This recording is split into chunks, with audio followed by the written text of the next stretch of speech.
Welcome. This is Mastering Ad Targeting for Explosive Growth. So, if you guys aren't implementing ad targeting in your ads, try this out and see if it works for you. So, first and foremost, whenever you are doing ad targeting, you want to understand your audience. So, you want to create a customer persona. You want to identify characteristics like age, gender, location, income level, education, occupation, interests, and hobbies in order to build a holistic map of your ideal customer. You also want to look into psychographics like lifestyle, values, attitudes, and pain points. And next thing you want to look at would be shopping behavior. So their purchase frequency, their average order value, and product preferences. This should give you a holistic understanding of who your customer is and how to target them effectively. Next thing you want to do after that would be customer journey mapping. Now, what is this? Customer journey mapping is just understanding where your customer is within the sales process. So they might be in the awareness stage. So you want to identify where your customers first learn about your products. Next, you want to go to the consideration stage, would be to understand the factors influencing their decision-making process. And after that will be the decision stage. You want to recognize triggers that lead to purchase and post-purchase behaviors. And here I gave you just a straight line of the sales process in its entirety. So you see here it is need to purchase, research options, go to store, purchase, usage, support, and repeat purchase. And this is how you get repeat customers. After this would be number two, would be to leverage Google Analytics and customer data. So analytics integration, you want to link accounts like your Google Analytics with your Google Ads to share data between the platforms. Audience insights, you can use audience reports to analyze visitor demographics, interests, and behavior on your website. Next would be your goals and your funnels. You want to set up goals and funnels visualizations to track conversions and identify drop-off points. After this will be CRM utilization. So with your customer relationship manager, you can sync your CRM with Google Ads to use customer data for targeting. Next would be to segment your customer based on purchase history, engagement level, and other behaviors. Next would be audience types in your Google Ads. So there are several types. You have affinity audiences. So this is a group of people with strong interests in specific topics. And how you could implement this would be target users who have a general interest related to your product or category, e.g. like fashion enthusiasts. If you're selling like high-end t-shirts or something like that, you could use an affinity audience like fashion enthusiasts. Next would be in-market audiences. So what is this? This is users who actively researching or comparing products or services. So you could reach users ready to make a purchase, e.g. people searching for buy running shoes. Next would be custom audiences that you create. So you can create audiences based on specific interests, URLs visited, and apps used. Or you could use custom intent. So you want to target users with specific purchase intentions by using keywords they're likely to search for. And this goes into keyword research that I have one of my videos on. Next will be remarketing. So what is remarketing? This is just targeting people who actually visited your website but didn't convert. So they are in the awareness process of what your product is, and they've been to your landing page, but maybe they just didn't buy your product at the time. Next would be dynamic remarketing. So this shows ads with products that visitors viewed on your site. And email remarketing. So you use email lists to re-engage customers. So if you create an email list for people when they opt in on your landing page, you can use that to remarket them later, even if they bought or if they didn't. If you have their email, you should be running an email list.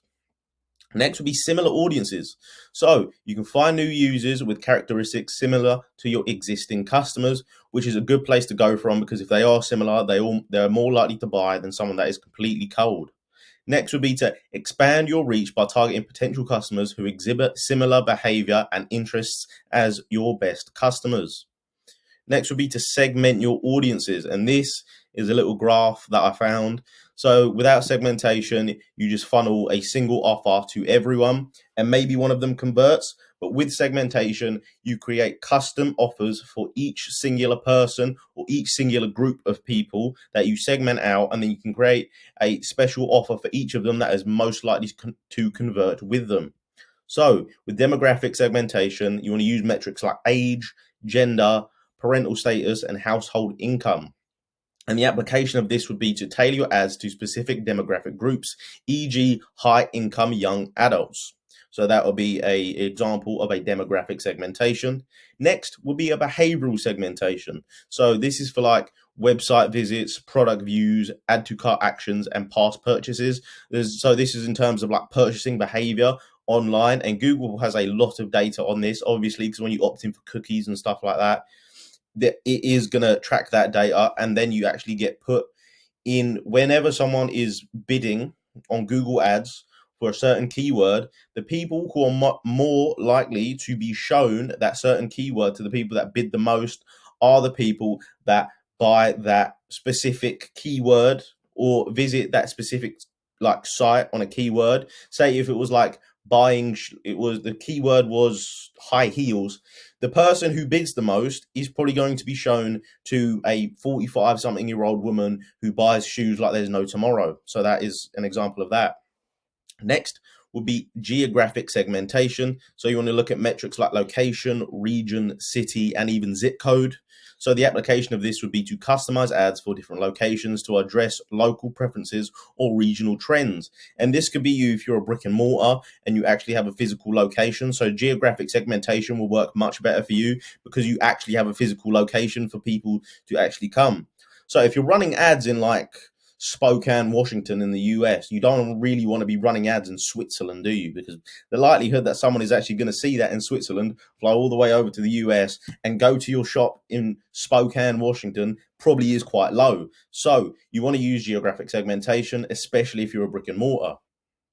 Number 5 will be implementing audience targeting. So this can be at the campaign level or at the ad group level. So at the campaign level, you can apply broad audience targeting across entire campaigns. And at the ad group level, you can use more specific targeting within individual ad groups for precise control. So you want to layer your audiences. You want to layer different audience types, e.g. like in-market or affinity, for more refined targeting. And so an example of this would be target in-market users who are also frequent visitors of fashion websites. You also do want to be using negative audiences. So you want to exclude audiences that are unlikely to convert, e.g. like visitors who recently made a purchase, or refinement. So you can prevent ad spend wastage by excluding irrelevant and non-performing segments. So this is essentially just optimization.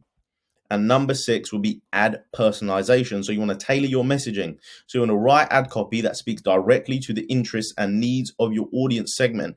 And this goes back to the graph that I showed earlier of creating custom messaging for your customer segmentation. So you want to write ad copy that speaks directly to the interests and needs of your audience segment. Next will be ad extensions. You can use ad extensions to provide additional information like promotions, site links, and contact details. I should probably change that from site extensions to ad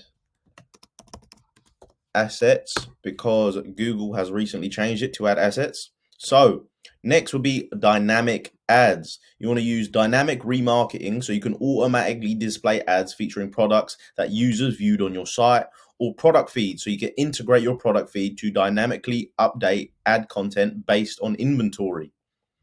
Strategies like automated bidding. With machine learning, you can utilize Google's AI to adjust bids in real time based on user behavior and conversion likelihood. There are several types like target CPA, target ROAS, maximize conversions, enhanced CPC, stuff like that. So you can use automated bidding, and automated bidding is very good. I would advise to use manual bidding for the first 30 days in order to give Google enough data to actually find out who you're targeting and who your customer base is and who's most likely to convert.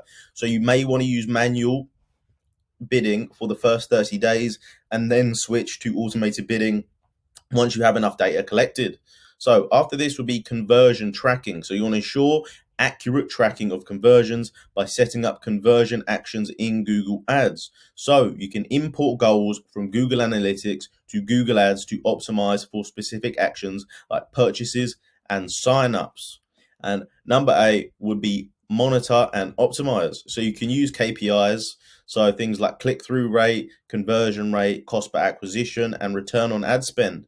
You can use these metrics to gauge the effectiveness of your targeting and adjust your strategies accordingly. Next will be your A/B testing, which is essentially a staple in all of marketing. So you want to continuously test different audience segments, ad copies, creative, and landing pages. So you want to use test results to make informed adjustments and optimizations. After this would be to adjust bids. You can do performance-based adjustments, so you can increase bids for high-performing audiences and decrease it for low-performing ones to maximize your ROI. So this, in other words, is your return on investment. Or you can use bid adjustments to prioritize certain audience segments during specific times or locations. Like, say you have a sale on in a specific location, you can use bid adjustments in those specific ad copy that you are using for that specific time frame in order to drive more sales.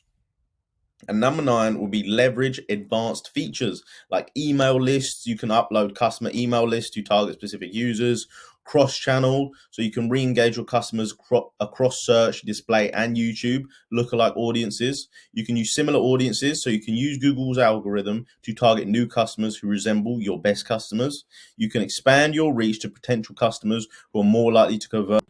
You can also use life events targeting, so you can reach users experiencing significant life changes like marriage, moving, or graduation. Next would be personalized ads, so you can tailor your ad messages to resonate with these life events. And number 10, as always, is continuous learning and adaptation. Stay updated. You want to stay updated on Google Ad updates to keep up with the new features and updates in Google Ads. Things like industry trends. You can stay informed about the latest trends in e-commerce and digital marketing. Next would be training and certifications. So Google Ads certifications are very, very important, and I've got a couple myself. So you can take Google Ads certification courses to deepen your expertise. They are free, by the way. You can just go up, look up Google Ads certification. It's on Skillshop, and I think there's about 10 to 15 of them on there. They are pretty good. Some of the things on there are completely unusable in an actual campaign, but some things are very, very useful, and it is worth going through all of it and actually taking the tests and trying to pass them. So the next would be webinars and workshops. You can attend online and in-person training sessions for hands-on learning. And also you can go to like communities and forums. You can go to Google Ads communities. You can participate in forums and discussions to share insights and learn from other advertisers. You can join digital marketing groups and communities to stay connected with industry professionals. And by implementing these detailed strategies and continuously learning and refining your approach, you can effectively master Google Ad audience targeting and drive significant growth for your e-commerce businesses. Regularly analyzing performance data and staying up to date with industry developments will help you maintain a competitive edge. Hope I gave you guys some value there. If you guys do need help with your Google Ads, I do run an agency. Link in the description for a discovery call. And other than that, that's been me. Take care.